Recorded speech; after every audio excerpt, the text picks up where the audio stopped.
welcome back to the channel. If you're new here, I'm Ron, and thank you for stopping by. Today I wanted to talk to you about, get it to focus here, this little guy. It's the Insta360 Go. Yes, it's been out for a while now, but I've only recently had a chance to use it with my FPV quad. And before we get too far in this video, if you've been to my channel before and you're not an active subscriber, I hope you'll think about subscribing. Just hit that subscribe button. I really appreciate it. And you'll get notified for any future videos as well. So let's jump right into this. The biggest feature of this camera, obviously, as you can see, is its size. You can pretty much mount it to almost anything. In part, that's because of the accessories that come with it.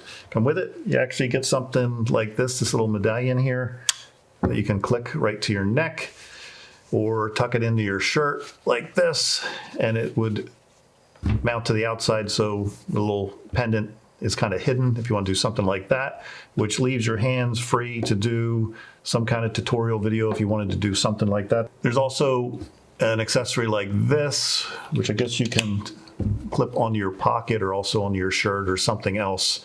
That gives you a little bit of a camera angle. You can pretty much mount this to any kind of metal. It weighs 0.65 ounces or about 20 grams, which is nothing compared to something like the GoPro 9, which weighs closer to 158 grams. Even the GoPro Hero 7 Black is 117 grams, so this is very small. You've also got a built-in stabilization called flow state stabilization, which keeps your footage extremely smooth, great for FPV shots. There's a phone app you can download to help you edit your footage and upload it directly to social media, things like Instagram or Facebook, and it's water resistant as well, so great for those not so perfect days. I'll leave some links below for all the specs if you want more detail about this tiny little camera and what the actual fine detail specs are. The main reason I bought the GoPro the Insta360 Go was to get more interesting, unique footage from my quads. I think we've all seen the typical drone shots, which are nice, but sometimes it's just not as interesting as seeing something different or new. So by mounting something like the Insta360 Go to your quad, you can really get some interesting perspectives that you just couldn't get with, let's say, a GoPro, because of its, again, because of the GoPro weight versus something like this. You just can't mount a GoPro to the end of a stick or a frame and expect your quad to fly properly. Because the Insta360 Go only weighs 20 grams, you can pretty much mount this thing to any part of your quad. You can really get as creative as you want with this little camera. I chose to mount mine off the front of my FPV, and here's how I did it. Now, I just took a small plastic stick, something like this, that my wife was using for another project that she was working on. You can probably get these at like a hobby shop or find them online somewhere. And I just taped it down to the frame. This particular piece extended about 7 inches off the front of the quad. This is my Rotoride HD1 quad. Then I took a little hot glue and glued the stick itself to the pivot stand that came with the camera. The pivot stand is just one of the accessories, again, that came with this camera.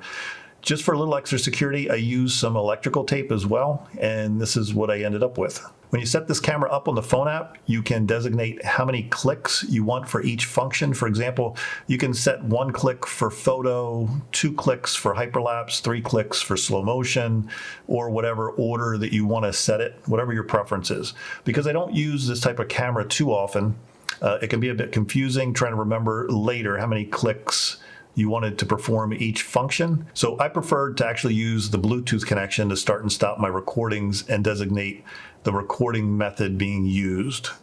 Now, you'll want to make sure that you're using the newest Insta360 Go phone app, version 1.50 or 1.5.0, and the Insta360 Go firmware version 4.25.6.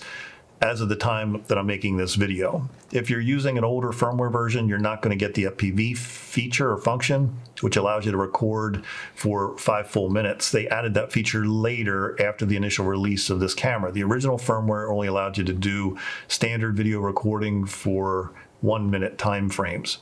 Now, if you use this feature, just be sure you're using it in a high airflow setting, like flying your FPV.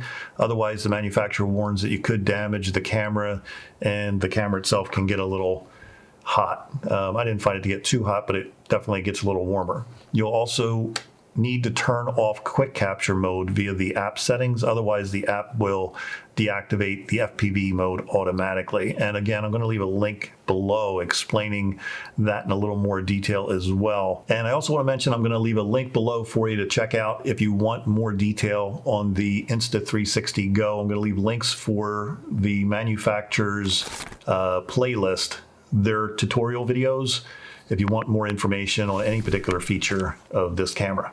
And I hope you got some value out of this video. If you did, please don't forget to give it a big thumbs up. It's always appreciated. Don't forget to like, subscribe, and ring that bell for future video notifications. So until next time, happy flying, and remember, in 2020, we still got this.